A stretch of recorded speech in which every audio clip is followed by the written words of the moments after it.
ಇವಾಗಿನ ಜನ್ರೇಷನಲ್ಲಿ ಹೆಣ್ಮಕ್ಳು ತಾವು ವಯಸ್ಸಿಗೆ ಬಂದಾಗ ತಮ್ಮ ತಂದೆ ತಾಯಿಗಳನ್ನ ನಾವು ಪ್ರೀತಿ ಮಾಡ್ತೀನಿ ಅನ್ನೋ ಹೆಣ್ಮಕ್ಳಿಗಿಂತ ನಾನು ಯಾರೋ ಒಬ್ಬನ ಬೇರೆಯವನ್ನ ಇಷ್ಟಪಡ್ತಾ ಇದ್ದೀನಿ, ಅವನನ್ನು ಪ್ರೀತಿ ಮಾಡ್ತಾ ಇದ್ದೀನಿ, ಅವನನ್ನು ಮದುವೆ ಆಗ್ತೀನಿ ಅಂತ ಹೇಳೋ ಹೆಣ್ಮಕ್ಳೇ ಈ ಜನ್ರೇಷನಲ್ಲಿ ತುಂಬಾ ಜಾಸ್ತಿ. ಸೊ ಇದ್ರ ಪ್ರಕಾರ ನೋಡ್ತು ಅಂತ ಅಂದರೆ ಆಗಿದ್ರೆ 20 ವರ್ಷಗಳ ಕಾಲ ಅಥವಾ 21-22 ವರ್ಷಗಳ ಕಾಲ ಅಷ್ಟು ವರ್ಷಗಳಿಂದ ಕಣ್ಣಲ್ಲಿ ಕಣ್ಣಾಗಿ ಇಟ್ಕೊಂಡು ನೋಡಿಕೊಂಡು ಅವ್ರನ್ನ ಕಾಪಾಡಿಕೊಂಡು ಅವ್ರಿಗೆ ಸೇಫ್ಟಿನ ಕೊಟ್ಕೊಂಡು ಬಂದಿರೋ ತಂದೆ ತಾಯಿಗಳ ಪ್ರೀತಿಗಿಂತ ನಿನ್ನೆ ಮೊನ್ನೆ ಬಂದವನ ಪ್ರೀತಿನೇ ಹೆಚ್ಚಾಗೋಯ್ತಾ? ಹಾಗಂತ ಹೇಳಿ ಪ್ರೀತಿ ಮಾಡೋದು ತಪ್ಪು ಅಂತಲೂ ಕೂಡ ನಾನು ಇಲ್ಲಿ ಹೇಳ್ತಾ ಇಲ್ಲ. ನಾನೇ ಹೇಳ್ತಾ ಇರೋದೇನಂತ ಅಂದರೆ ನೀವು ಪ್ರೀತಿ ಮಾಡ್ತೀರಾ, ಯಾಕಂತಂದರೆ ಯಾರಿಗೆ ಆದ್ರೂ ಪ್ರೀತಿ ಮಾಡೋ ಹಕ್ಕು ಇದ್ದೇ ಇರುತ್ತೆ. ಸೊ ಹುಡುಗನಿಗೂ ಇರುತ್ತೆ, ಹುಡುಗಿಗೂ ಇರುತ್ತೆ. ಆದರೆ ನೀವು ಚೂಸ್ ಮಾಡೋ ಅಂಥ ಪರ್ಸನ್ ನಿಮ್ಮ ತಂದೆ ತಾಯಿ ಎಷ್ಟೇ ಕೇರ್ನ ಮಾಡ್ತಾರಾ ಅಂತನ್ನೋದ್ರ ಮೇಲೆ ಚೂಸ್ನ ಮಾಡಬೇಕಾಗತ್ತೆ. ಸೊ ನೀವು ಪ್ರೀತಿ ಮಾಡಿರೋದ್ರಲ್ಲಿ ಎಡು ಇರೋದಿಲ್ಲ, ಬದಲಿಗೆ ನೀವು ಚೂಸ್ ಮಾಡಿರೋಂಥ ಪರ್ಸನ್ನ ಮೇಲೆ ಎಡು ಇಡ್ತೀರಾ. ಸೊ ಹಾಗಿದ್ರೆ ನಾನು ಈ ವಿಷಯನ ಇಲ್ಲಿ ಯಾಕೆ ಡಿಸ್ಕಸ್ನ ಮಾಡ್ತಾ ಇದ್ದೀನಿ? ಸೊ ಹಾಗಿದ್ರೆ ಏನಾಯಿತು, ಈ ವಿಡಿಯೋ ಟಾಪಿಕ್ ಏನು ಅಂತ ನಿಮಗೇನೆ ಮುಂದೆ ಅರ್ಥ ಆಗುತ್ತೆ. ಸೊ ನಾನೊಂದು ರಿಕ್ವೆಸ್ಟ್ನ ಕೇಳ್ಕೊಳ್ಳೋದೇನಂತ ಅಂದರೆ ಈ ವಿಡಿಯೋನ ಆದಷ್ಟು ಹೆಣ್ಮಕ್ಳು ಯಾರು ನೋಡ್ತಾ ಇದ್ದೀರೋ ಸೊ ಫುಲ್ಲಾಗಿ ನೋಡಿ, ಇದರಿಂದ ನಿಮಗೇನೆ ಉಪಯೋಗ.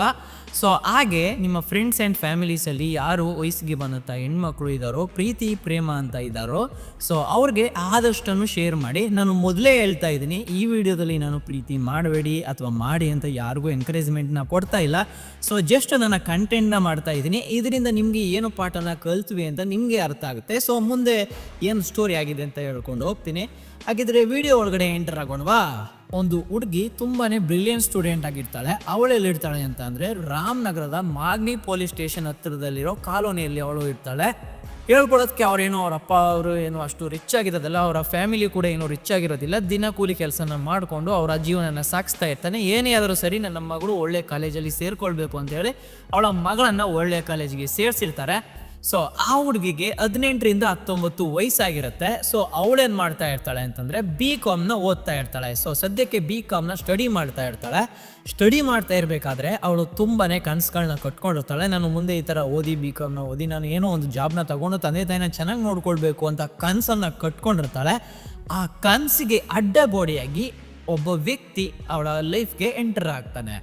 ಸೊ ಎಂಟ್ರ್ ಯಾವ ಥರ ಆಗ್ತಾನೆ ಅಂತ ಅಂದರೆ ಅವನು ಕೂಡ ಅವನಿಗೆ ಒಂದು 22ರಿಂದ 23 ವಯಸ್ಸಾಗಿರುತ್ತೆ. ಅವನು ಕೂಡ ಅದೇ ಕಾಲೇಜಲ್ಲಿ ಓದ್ತಾ ಇರ್ತಾನೆ. ಓದ್ತಾ ಇರಬೇಕಾದ್ರೆ ಏನು ಮಾಡ್ತಾನೆ, ಇವಳನ್ನು ನೋಡ್ತಾನೆ. ನೋಡಿ ಫ್ರೆಂಡ್ಶಿಪ್ನ ಮಾಡ್ಕೊಳ್ತಾನೆ. ಕ್ಯಾಶುವಲ್ ಆಗಿ ಕಾಮನ್ ಆಗಿ ಸೀನಿಯರ್ ಜೂನಿಯರ್ ಅಂತಂದರೆ ಫ್ರೆಂಡ್ಶಿಪ್ ಆಗುತ್ತೆ. ಫ್ರೆಂಡ್ಶಿಪ್ ಇದೇನಾಗುತ್ತೆ ಅಂತಂದರೆ ಅವರಿಬ್ಬರ ಮಧ್ಯೆ ಹೋಗ್ತಾ ಹೋಗ್ತಾ ಲವ್ ಆಗಿ ಕನ್ವರ್ಟ್ ಆಗುತ್ತೆ. ಸೊ ಅದು ಯಾವ ಥರ ಕನ್ವರ್ಟ್ ಆಗುತ್ತೆ ಅಂತ ಅಂದರೆ ಇವನನ್ನು ತುಂಬಾ ಬ್ಲೈಂಡಾಗಿ ನಂಬ್ಕೊಂಡ್ಬಿಟ್ಟಿರ್ತಾಳೆ. ಹೆಚ್ಚಾಗಿ ಹುಡುಗನಿಗಿಂತ ಈ ಹುಡುಗಿನೇ ಅವನ ಮೇಲೆ ತುಂಬಾ ನಂಬಿಕೆನ ಇಟ್ಟಿರ್ತಾಳೆ. ಸೊ ಹೀಗಾಗಿ ಇದನ್ನೇ ಒಂದು ಚಾನ್ಸ್ ಆಗಿ ತಗೊಂಡಂತ ಅವನೇನ್ ಮಾಡ್ತಾನೆ ಅಂತ ಅಂದ್ರೆ ನಾವಿಬ್ರು ಲೈಂಗಿಕ ಕ್ರಿಯೆನ ಮಾಡೋಣ ಬಾ ಅಂತ ಅವಳಿಗೆ ಫೋರ್ಸ್ನ ಮಾಡ್ತಾನೆ. ಅವಳು ಎಷ್ಟೇ ಒಪ್ಕೊಳ್ಳಿಲ್ಲ ಅಂತಂದ್ರು ಕೂಡ ಅವಳಿಗೆ ಫೋರ್ಸ್ನ ಮಾಡಿ ನಾನು ನೀನು ಲವರ್ಸ್ ಅವ್ರು ಇದೆಲ್ಲ ಕಾಮನ್ ಅಂತ ಹೇಳಿ ಸೊ ಲೈಂಗಿಕ ಕ್ರಿಯೆನ ಮಾಡ್ತಾನೆ. ಮಾಡೋದ್ರ ಜೊತೆಗೆ ದೈಹಿಕ ಸಂಪರ್ಕವನ್ನು ಬೆಳೆಸಿದ ಜೊತೆಗೆ ಅವನು ಮಾಡಿರೋ ತಪ್ಪೇನಂತ ಅಂದರೆ ಅದನ್ನು ವಿಡಿಯೋ ಕೂಡ ಮಾಡ್ಕೊಂಡು ಬಿಡ್ತಾನೆ. ಸೊ ವಿಡಿಯೋ ಮಾಡ್ಕೊಂಡಾದ್ಮೇಲೆ ಒಂದಷ್ಟು ದಿನಗಳಾದ್ಮೇಲೆ ಆ ವಿಡಿಯೋನ ಅವಳಿಗೆ ಸೆಂಡ್ ಮಾಡಿ ನೀನು ನಾನು ಕರೆದಾಗಲೆಲ್ಲ ಈ ಥರ ಬರಬೇಕು, ಬರಲಿಲ್ಲ ಅಂತಂದರೆ ನಿನ್ನ ರಿಲೇಟಿವ್ಸ್ಗೆ ನಿನ್ನ ಫ್ಯಾಮಿಲೀಸ್ಗೆ ಹಾಗೆ ಸೋಷಿಯಲ್ ಮೀಡಿಯಾದಲ್ಲಿ ಇವಾಗ ಏನಿದ್ರು ನಡೀತಾ ಇದೆಯಲ್ಲ ಟ್ರೆಂಡು, ಸೊ ಇದಕ್ಕೆ ಅಪ್ಲೋಡ್ ಮಾಡಿಬಿಡ್ತೀನಿ ಅಂತ ಎದುರಿಸ್ತಾನೆ. ಸೊ ಭಯಪಡಿಸ್ತಾನೆ. ಆವಾಗ ಅವಳೇನು ಮಾಡ್ತಾಳೆ ಅಂತ ಅಂದರೆ ವಿಧಿ ಇಲ್ಲದೆ ಅವನ ಮಾತಿಗೆ ಓಕೆ ಅಂತ ಹೇಳ್ತಾಳೆ. ಸೊ ಇವಾಗ ನೀವೇ ಯೋಚನೆ ಮಾಡಿ, ಆ ಹುಡುಗಿ ಅವನನ್ನು ಬ್ಲೈಂಡಾಗಿ ತುಂಬಾ ನಂಬಿದ್ಲು. ನನ್ನ ಮೋಸ ಮಾಡಲ್ಲ, ಮದುವೆ ಆಗ್ತಾನೆ ಅಂತ ಅವನು ಕೂಡ ಮಾತು ಕೊಟ್ಟಿದ್ದ. ಅದೇ ರೀತಿ ಇವಳು ನಂಬ್ಕೊಂಡಿದ್ಲು. ಆದರೆ ಇವನು ಮಾಡಿರೋ ಅಂಥ ಕೆಲಸ ಪ್ರೀತಿಗೆ ಅವಮಾನ ಮಾಡುವಂಥ ಕೆಲಸನ ಮಾಡಿದ್ದಾನೆ. ಸೊ ಇನ್ನು ಸ್ಟೋರಿ ಇದೆ, ಮುಂದೆ ಕೇಳಿ. ಆವಾಗ ಅವಳೇನು ಮಾಡ್ತಾಳೆ ಅಂತಂದರೆ ಈ ಕಡೆ ಅವಳಿಂದ ಅಪ್ಪ ಅಮ್ಮನಿಗೂ ಹೇಳ್ಕೊಳಕ್ಕಾಗಲ್ಲ, ಪೊಲೀಸ್ಗೂ ಹೇಳ್ಕೊಳಕ್ಕಾಗಲ್ಲ, ಫ್ರೆಂಡ್ಸ್ಗಳಿಗೂ ಕೂಡ ಹೇಳ್ಕೊಳಕ್ಕಾಗಲ್ಲ. ಅಂಥ ಪರಿಸ್ಥಿತಿಯಲ್ಲಿ ಅವಳು ಇರ್ತಾಳೆ. ಸೊ ಇದನ್ನೇ ಒಂದು ಚಾನ್ಸ್ ಆಗಿ ತಗೊಂಡಂತ ಅವನೇನು ಮಾಡ್ತಾನೆ ಅಂತ ಅಂದರೆ ಆ ಹುಡುಗನ ಹೆಸರು ಬಂದು ವಿಕಾಸ್ ಅಂತ ಹೇಳಿ. ಅವನಿಗೆ 22ರಿಂದ 23 ವರ್ಷಗಳಾಗಿರುತ್ತೆ. ಸೊ ಈ ವಿಕಾಸ್ ಏನು ಮಾಡ್ತಾನೆ ಅಂತ ಅಂದರೆ ಅವಳಿಗೆ ಫೋನ್ನ ಮಾಡಿ ನೀನು ನಾನು ಹೇಳ್ದಂಥ ಜಾಗಕ್ಕೆ ಇವತ್ತು ಬಾ, ನೀನು ಬಂತು ಅಂತ ಅಂದರೆ ಆ ವಿಡಿಯೋನ ನಾನು ಡಿಲೀಟ್ ಮಾಡ್ತೀನಿ. ಸೊ ಇವತ್ತೊಂದು ದಿನ ಲಾಸ್ಟ್ ಡೇ ಲೈಂಗಿಕ ಕ್ರಿಯೆನ ದೈಹಿಕವಾಗಿ ನಾವಿಬ್ಬರು ಭಾಗಿಯಾಗಿ ಆಮೇಲೆ ಇದೆಲ್ಲ ಈಗ ನಿಲ್ಲಿಸ್ಬಿಡೋಣ, ಸ್ಟಾಪ್ ಮಾಡೋಣ ಅಂತ ಹೇಳಿ ಅವಳಿಗೆ ಮನನ ಕನ್ವಿನ್ಸ್ ಮಾಡ್ತಾನೆ. ಸೊ ಅವಳ ಮನಸ್ಸನ್ನು ಕನ್ವಿನ್ಸ್ ಮಾಡ್ತಾನೆ. ಆವಾಗ ಅವಳೇನು ಮಾಡ್ತಾಳೆ, ಸೊ ಇದೇ ಲಾಸ್ಟ್ ಅಲ್ವಾ ಅಂತ ಹೇಳಿ ಸರಿ ವಿಡಿಯೋ ಡಿಲೀಟ್ ಮಾಡ್ತಾನಲ್ಲ ಹೇಗಿದ್ರು ಅಂತೇಳಿ ಅವನ ಹತ್ರಕ್ಕೆ ಬರ್ತಾಳೆ. ಸೊ ಬಂದಾಗ ಅವನು ಎಲ್ಲಿಗೆ ಕರೆಸ್ಕೊಂಡಿರ್ತಾನೆ ಅಂತ ಅಂದರೆ ನೀವು ಇದನ್ನು ಕೇಳಿದ್ರೆ ಶಾಕ್ ಆಗ್ತೀರಾ. ಅವನು ಒಬ್ಬನೇ ಅಲ್ಲದೆ ತನ್ನ ಇಬ್ಬರು ಸ್ನೇಹಿತರನ್ನೂ ಕೂಡ ಕರ್ಕೊಂಡಿರ್ತಾನೆ. ಸೊ ಆ ಸ್ನೇಹಿತರ ಹೆಸರು ಬಂದು ಒಬ್ಬನ ಹೆಸರು ಚೇತನ್ ಅಂತ ಹೇಳಿ, ಆ ಚೇತನ್ ಕೂಡ ಇವನ ಜೊತೆನೇ ಓದ್ತಾ ಇರ್ತಾನೆ. ಸೊ ಇನ್ನೊಬ್ಬನ ಹೆಸರು ಪ್ರಶಾಂತ್ ಅಂತ ಹೇಳಿ, ಅವನೇನು ಮಾಡ್ತಾ ಇರ್ತಾನೆ ಅಂತಂದರೆ ಬೇರೆ ಕೆಲಸನ ಮಾಡ್ತಾ ಇರ್ತಾನೆ.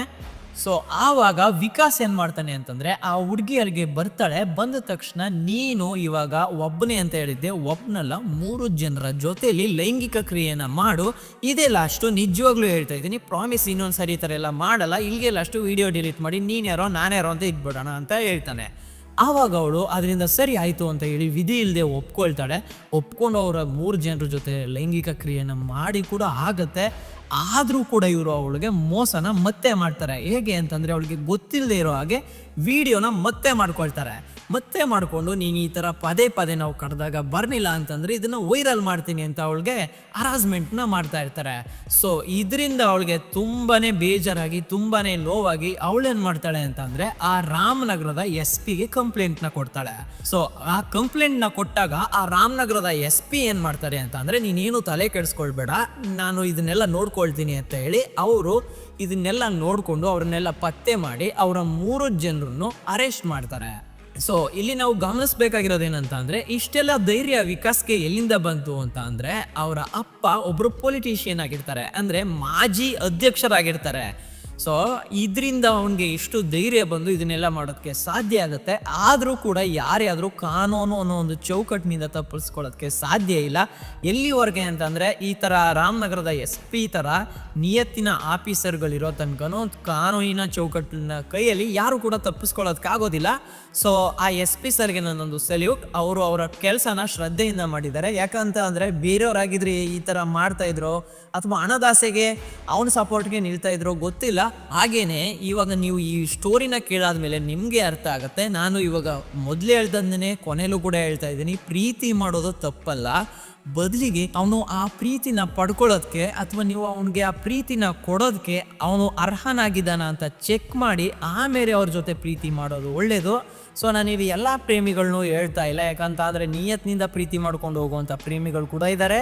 ಆದರೆ ಅಂಥ ಪ್ರೇಮಿಗಳ ನಡುವೆ ಪ್ರೇಮನ ಕಾಮಕ್ಕೋಸ್ಕರ ಬಳಸ್ಕೊಳ್ಳುವಂಥ ಇಂಥ ಕಾಮುಗ ನನ್ನ ಮಕ್ಕಳು ಕೂಡ ಇದ್ದಾರೆ. ಸೊ ಅದಕ್ಕೆ ನಿಮ್ಮ ಹುಷಾರಲ್ಲಿ ನೀವು ಇರಿ. ಯಾರ್ಯಾದರೂ ನಿಮ್ಮ ಹತ್ರ ಬಂದು ನಮಗೆ ನೀನು ಇಷ್ಟ ಪ್ರೀತಿ ಮಾಡ್ತಾ ಇದ್ದೀನಿ ಅಂತಂದರೆ ಅವನ ಇಂಟೆನ್ಷನ್ ಏನು ಅಂತ ಮೊದಲು ತಿಳ್ಕೊಂಡು ಆಮೇಲೆ ನಿಮಗೆ ಏನು ಅನಿಸುತ್ತೋ ಆ ಥರ ನೀವು ಡಿಸಿಷನ್ನ ತಗೊಳ್ಳಿ. ಸೊ ಇದಾಗಿತ್ತು ಇವತ್ತಿನ ಈ ವಿಡಿಯೋ. ಐ ಹೋಪ್ ಈ ವಿಡಿಯೋ ನಿಮಗೆ ಇಷ್ಟ ಆಗಿದೆ ಅಂತ ಅಂದ್ಕೊಂಡಿದ್ದೀನಿ. ಇಷ್ಟ ಆಗಿರೋದಕ್ಕಿಂತ ಹೆಚ್ಚಾಗಿ ಇನ್ಫಾರ್ಮೇಟಿವ್ ಆಗಿದೆ ಅಂತ ಅಂದ್ಕೊಂಡಿದ್ದೀನಿ. ಸೊ ಹಾಗಿದ್ರೆ ಇನ್ಫಾರ್ಮೇಟಿವ್ ಆಗಿದ್ರೆ ಮಾತ್ರ, ಹಾಗೆ ಈ ವಿಡಿಯೋ ನಿಮಗೆ ಇಷ್ಟ ಆಗಿದ್ರೆ ಮಾತ್ರ ಈ ವಿಡಿಯೋಗೆ ಒಂದು ಲೈಕ್ನ ಮಾಡಿ. ಇಷ್ಟ ಆಗಿಲ್ಲ ಅಂತಂದರೆ ನನಗೆ ಏನೂ ಬೇಜಾರಿಲ್ಲ, ಈ ವಿಡಿಯೋಗೆ ಒಂದು ಡಿಸ್ಲೈಕ್ನ ಮಾಡಿ. ಸೊ ಹಾಗಿದ್ರೆ ಇನ್ನೂ ಯಾರು ನಮ್ಮ ಚಾನಲ್ಗೆ ಸಬ್ಸ್ಕ್ರೈಬ್ ಆಗಿಲ್ವೋ ದಯವಿಟ್ಟು ಸಬ್ಸ್ಕ್ರೈಬ್ ಆಗಿ. ನಾನು ಸಿಗ್ತೀನಿ ನೆಕ್ಸ್ಟ್ ವಿಡಿಯೋ ಜೊತೆಗೆ ಇದೇ ಥರ ಟ್ರೆಂಡಿಂಗ್ ಟಾಪಿಕ್ಸ್ನ ಜೊತೆಗೆ.